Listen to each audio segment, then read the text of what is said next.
Hello mga kabibig! Welcome back sa ating bagong YouTube channel. Ito ang pinakamaingay ng YouTuber sa lahat ng YouTube. Ako si Kabibig, maglebak-lebak na tao with evidence.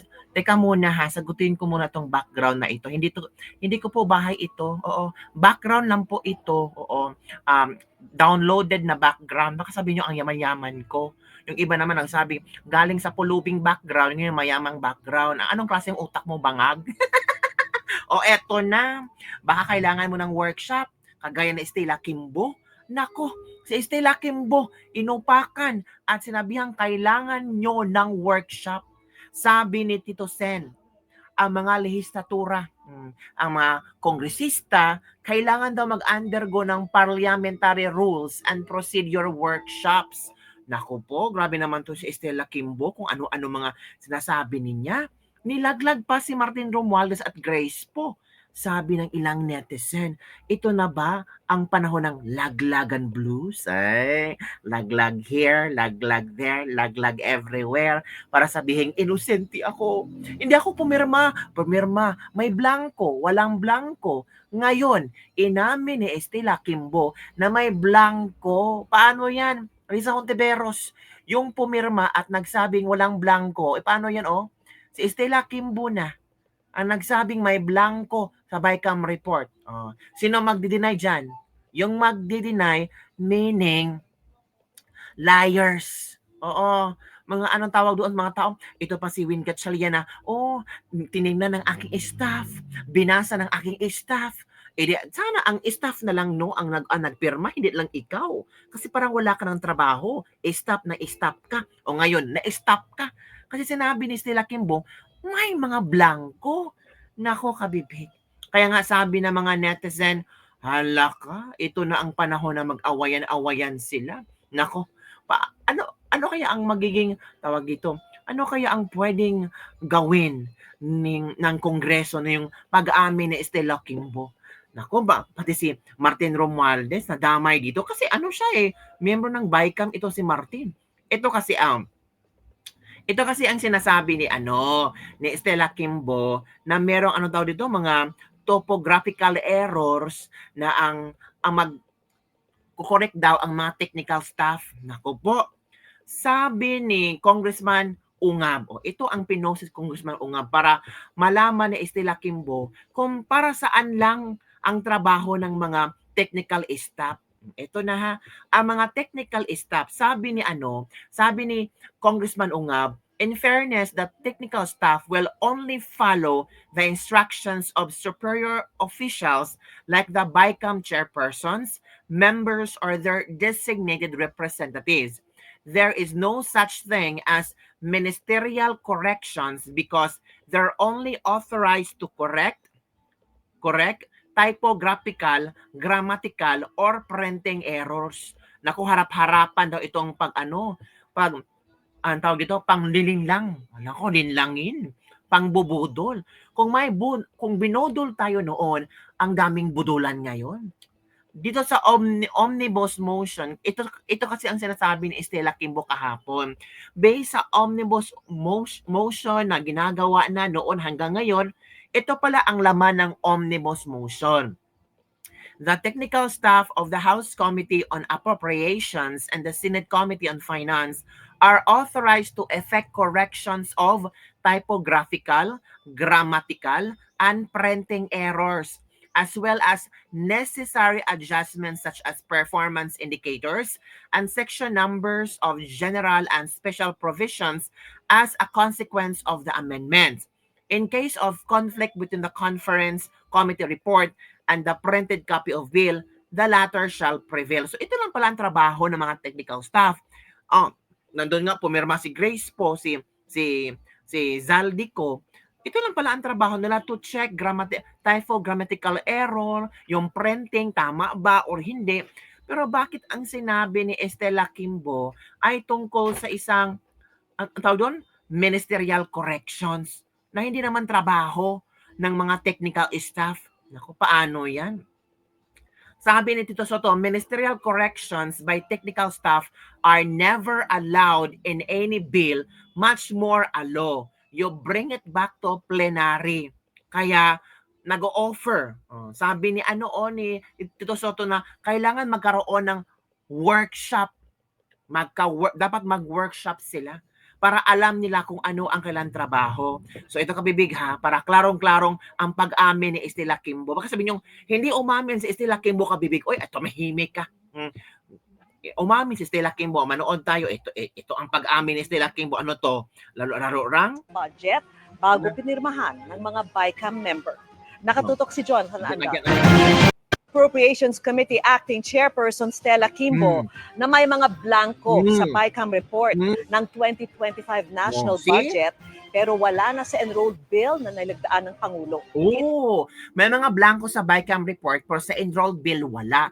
Ang tanong, sino ang nag-fill up? Technical staff? Part ba yan ng typographical error? Part ba yan ng grammatical error? Part ba yan ng printing error? Kung sa BICAM report may blanco, sa enrolled bill wala, ay ano ba naman yan? Gaguhan. Panya, kahit may mga blanco ang report, ay tukoy na ang pondo sa lahat ng item sa budget bago pinirmahan ng mga BICAM member. Nakatutok si John Anda. So kahit may mga blanco, alam na ng mga BICAM committee na yun ang budget. So ang tanong, sino ang naglagay? Pwede ba yun? 'Di ba? Pwede bang pipirma ka ng dokumento na walang specific amount na nilagay doon? Kasi sabi ni Estela, tukoy na yung amount, okay lang yung blanco-blanco dyan. Kasi alam na namin kung anong amount ilalagay dyan. Kailangan talaga makikita yung amount. Kasi pwede namang pataasan or paliitan yung amount. 'Di ba? Totoong may mga blanco sa BICAM report ng 2025 national budget na ipinasa ng Kongreso. Ayon yan mismo kay Marikina Representative Stella Kimbo, acting chairman ng Appropriations Committee ng Kamara. But we do acknowledge po that there are blanks na po doon sa BICAM report na pinirmahan ng BICAM and ni-ratify ng Senado. Yeah, so notwithstanding any typographical errors or any adjustments that are needed as a result of amendments, ay authorize naman po ang technical staff. Authorize naman po ang technical staff. Wow! So mas may power pa ang technical staff compare sa mga committee. May power ang technical staff na, okay, ma'am, ito pong ilalagay ko ha, huwag kayong mag-react. May power pala sila. Uy, mas sobra pa ang power na compare sa mga BICAM committee, ha? Grabe. Both House and Senate to make all of these necessary corrections. Wow. Pero sabi ni Kimbo, kahit may Congress and Senate na technical staff, they have the power to make changes of the BICAM report. Wow, galing ha. Again ha, tingnan natin ha. Pakinggan natin si Stella ha. Go. Senate to make all of these necessary corrections. Again. Any adjustments that are needed as a result of amendments ay authorize naman po ang technical staff ng both House and Senate to make all of these necessary corrections. Pero sabi ni Kimbo, kahit may mga blanco, tukoy na ang pondo sa lahat ng items sa budget bago pa pirmahan ng BICAM members ang BICAM report. Otorisado raw kasi ang mga technical staff ng Kamara at Senado para gumawa ng anyay correction sa pondo batay sa omnibus motion na ito na nasa BICAM report. Lahat po ng naging corrections ng ating technical staff, lahat po yan ay ministerial na lamang. Ibig sabihin, calculator activity na lang po. So, lahat po, wala na po silang discretion dahil lahat po ay decided na po by the BICAM members at the point of signing. Pero tanong ng media kay Kimbo, Consider typographical error daw po yung pag-fill in the blanks ng mga kapatid. Correct. There are some. There are some na typographical error. Typographical error para yung mga amount na nakalagay sa mga blanco. Ano ba naman yan? Bakit nagkamali sila ng maglagay ng 3 instead of 5 or 5 instead of 3, 8 instead of 4? Mga ganun, mga typographical error ba yun? Grabe naman, di ba? Ang bobobo naman ng mga ganun.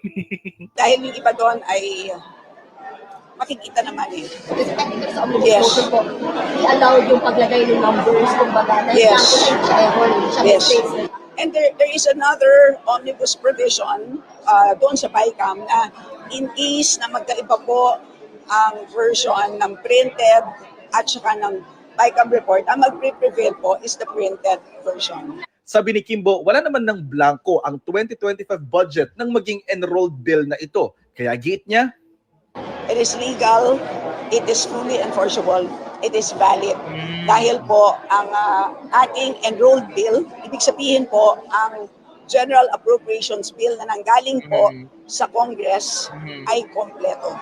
Walang blank. So that's basically the reason for why ang naging basehan ng GAA ay kompleto din.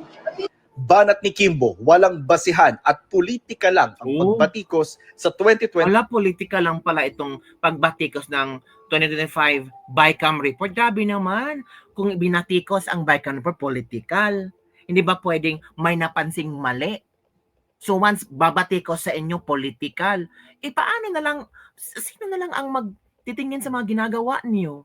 Kasi kung ibabash kayo, kung bibigyan ng reaction, komento, suggestions, or kung ano-anong sasabihin namin, politically motivated. Ano lang gagawin namin? Tatahimik na lang? Hayaan na lang kayong gagawin ang sambayan ng Pilipino? Ano ba naman yan? budget.